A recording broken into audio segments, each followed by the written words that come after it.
एक प्रश्न करा है किसी बेटी ने, इस पत्र के माध्यम से एक प्रश्न किया गया।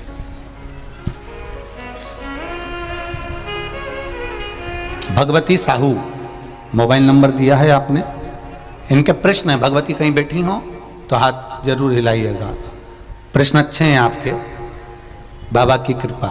कहीं बैठी हो तो हाथ जरूर हिलाना। भगवती साहू आप ही ने लिखा है, दोनों हाथ हिला दो एक बार। श्री शिवाय नमस्तुभ्यम। आपका पत्र प्राप्त हुआ, बहुत सुंदर प्रश्न है आपका। गुरुजी, पशुपति व्रत में जो 6 दिए लगाए जाते हैं उसमें बत्ती सब्सक्राइब करें हमारे चैनल प्रदीप मिश्र के उपाय, जिससे आप सभी को शिव महापुराण के अचूक उपाय प्रतिदिन प्राप्त होते रहें। धन्यवाद। हमने पहले भी कथा में कहा कि शंकर भगवान के मंदिर में पार्वती भी है, शिव भी है, दोनों विराजमान है। आप दोनों तरह की बत्ती शंकर के मंदिर में लगा सकते हो। जहां देवी के मंदिर में अकेली देवी होती है तो वहां पर फिर लंबी सब्सक्राइब करें हमारे चैनल प्रदीप जी पितरों की पूजा हो रही होती है, लंबी बत्ती का क्रम आ जाता है। पर जहां पर देवती देव महादेव भी है, पार्वती भी है, वहां आप गोल भी बत्ती समर्पित कर सकते हो, लंबी भी बत्ती लगा सकते हो, उसमें कहीं दोष नहीं आएगा। फिर आपने वर्णन करा 5वां व्रत पूर्ण होने पर 108 पुष्प या चावल बेलपत्र चढ़ाते हैं। सबको एक साथ चढ़ा देना चाहिए कि एक एक करके चढ़ाना चाहिए? वैसे शास्त्र रीति के अनुसार पशुपति व्रत में जो 5वां सोमवार पूर्ण होगा और आप 108 अगर कोई वस्तु चढ़ा रहे हो तो एक एक कर श्री शिवाय नमस्तुभ्यम, श्री शिवाय नमस्तुभ्यम एक एक कर चढ़ाना चाहिए। एक साथ हाथ में लिया और एक साथ नहीं चढ़ाना, एक एक कर समर्पित। बहुत अच्छा प्रश्न है। एक प्रश्न जो आपने किया था उसका उत्तर इस कथा में चल रहा है, नंदी वाला। जो प्रश्न आपने तीसरा करा है उसका उत्तर इस कथा में चल रहा है कि आप कहते हो सब्सक्राइब करें हमारे चैनल कि मंदिर से जाते समय नंदी के कानों में आप सभी को शिव महापुराण के अचूक उपाय प्रतिदिन प्राप्त होते रहें। बैठिए बैठिए बैठिए। बहुत सुंदर प्रश्न है आपके, बहुत भाव से और आनंद से आपने करा और जनमानस के कल्याण के प्रश्न है। ये केवल आपके लिए नहीं है, ये सबके लिए इतने जोरदार प्रश्न है। जो गलती भी करते होंगे तो उसको सुधार सकते।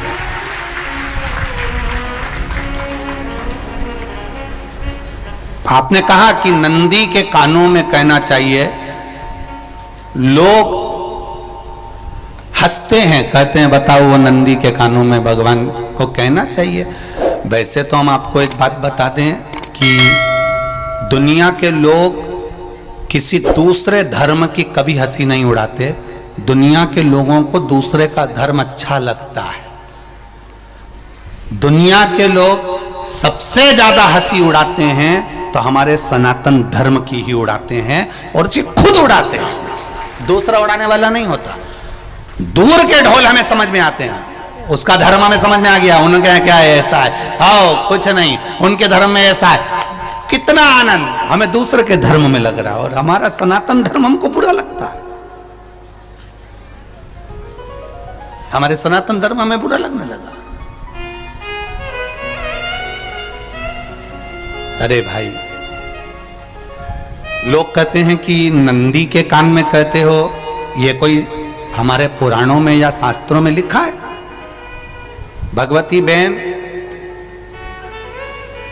साहू, आपको धन्यवाद देना चाहूंगा और एक बात कहना चाहूंगा।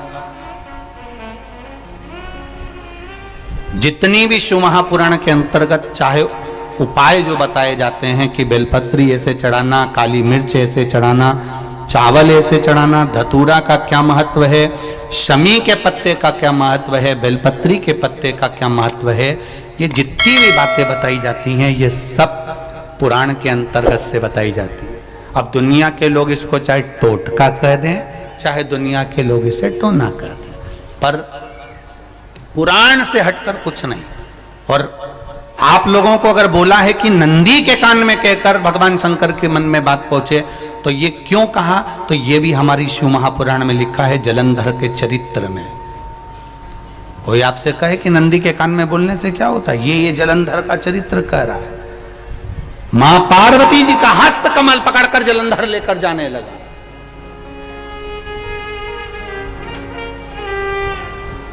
वृंदा का पति लेकर जा रहा।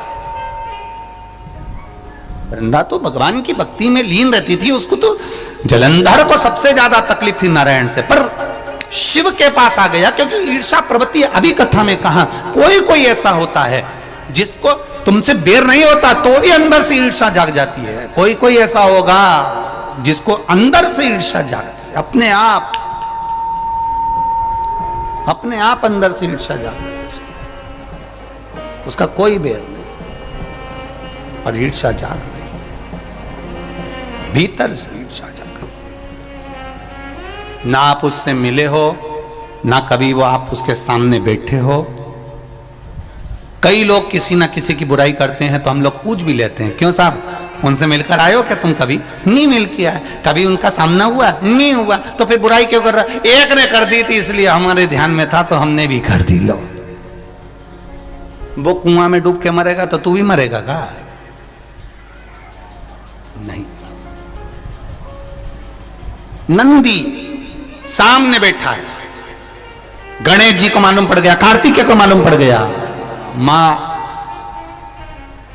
पार्वती जी का हस्त कमल जलंधर ने पकड़ लिया और लेकर चला। मालूम पड़ गया,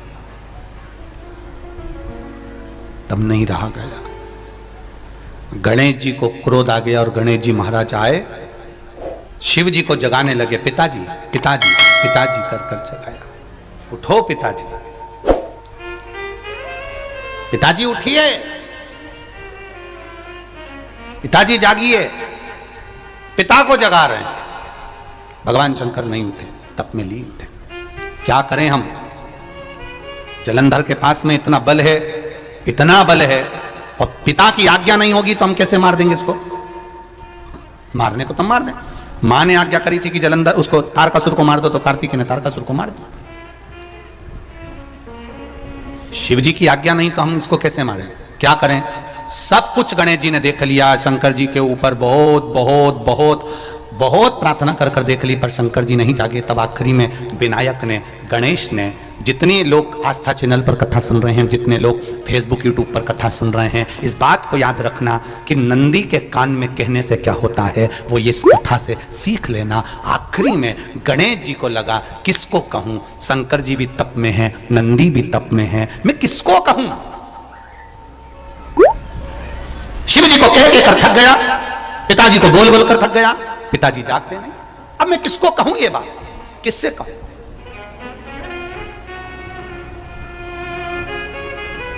विनायक गए सीधे अब नंदी के पास में। नंदी भी तप में लीन थे, शंकर जी की ओर मुख था, शंकर जी की ओर मुख था। गए और जाकर तुरंत विनायक ने नंदी के कानों में जाकर कहा, नंदीश्वर, मैया का हाथ पकड़कर जलंधर लेकर जा रहा है, पिताजी तप में लीन है, कृपा करिए ना। बस केवल नंदी के कान में कहा, गणेश जी दूर हट गए।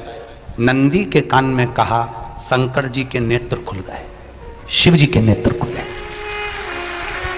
ध्यान देना जरा, इस शिव महापुराण की, आशुतोष शिव महापुराण की कथा, जो कथा यहां कही जा रही है, यह कथा पहले के चरित्रों में सुनने को नहीं मिली होगी। जरा ध्यान देना इस संवाद पर। जितने लोग आस्था चैनल पर, जितने फेसबुक यूट्यूब पर सुन रहे हैं, सनातन धर्म की हंसी उड़ाने वाले कह देते हैं नंदी के कान में कहने से क्या होता है, नंदी के सामने जाकर बोलने से क्या होता है, नंदी के पास बैठकर बोलने से क्या होता है, नंदी के पास बैठकर शंकर जी का मात्र दीदार करने से क्या होता है, दर्शन करने से क्या होता है। वो अच्छे से समझ लेना। जो लोग सनातन धर्म पर उंगलियां उठाते हैं वो अच्छे से समझ लें इस बात को।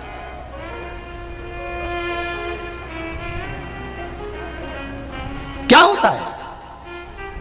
नंदी तप में लीन, शिव जी तप में लीन, शिव नहीं उठ रहे। विनायक ने नंदी के कानों में जाकर कर दिया, नंदी के कान में जाकर कहा, नंदी के नेत्र नहीं खुले।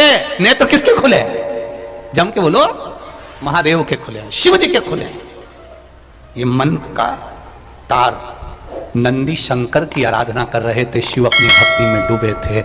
यहां कहा, यहां पहुंचा, जो दिल में था उस तक बात पहुंच गई। नंदी के दिल में शिव थे, तुम कहे नंदी ने शंकर तक बात पहुंचा दी। वो सूत्र जो बंधा था दिल से दिल तक का, वो पहुंच गया। वो सूत्र जो दिल से दिल तक बंधा हुआ था, मन से बंधा हुआ था, खबर वहां तक पहुंच गई, खबर पहुंच गई।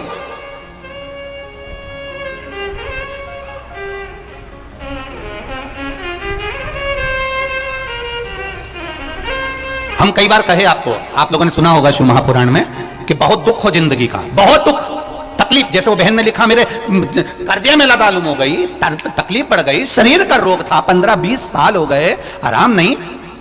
बेटे भी व्यसन में डूबने लगे क्योंकि कर्जा बढ़ गया। टेंशन में रहेगा आदमी तो गलत संगत की ओर चला जाता। व्यसन में आदमी पड़ने लगा केवल टेंशन के चक्कर में। और आखिरी में हुआ क्या, शिव तत्व को जाना।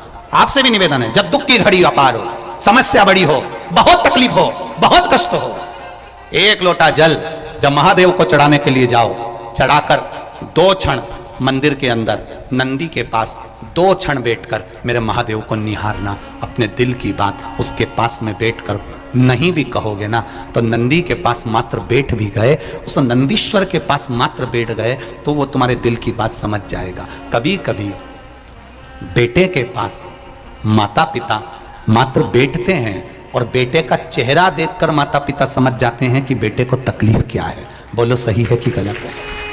बेटा नहीं कहता कि मैंने को कर्जा हो गया, बेटा नहीं कहता कि मैंने डब्बे में लगा दिया, बेटा नहीं कहता कि मैंने शेयर मार्केट में लगा दिया, बेटा नहीं कहता कि मेरा जमीन में पैसा डूब गया। मात्र बेटा बैठा है अपने माँ बाप के पास में और माता पिता ने बेटे का चेहरा देखा और उतने में समझ गए कि बेटे को तकलीफ क्या है, बेटे को कष्ट क्या है, क्या तकलीफ है मेरे पुत्र को। बेटा, कथा का स्मरण, एक लाइन का स्मरण, आ बैठ मेरे पास, तुझे देखता रहूं, ना मैं कुछ कहूं ना। देखने में समझ आ जाएगा क्या है इसको।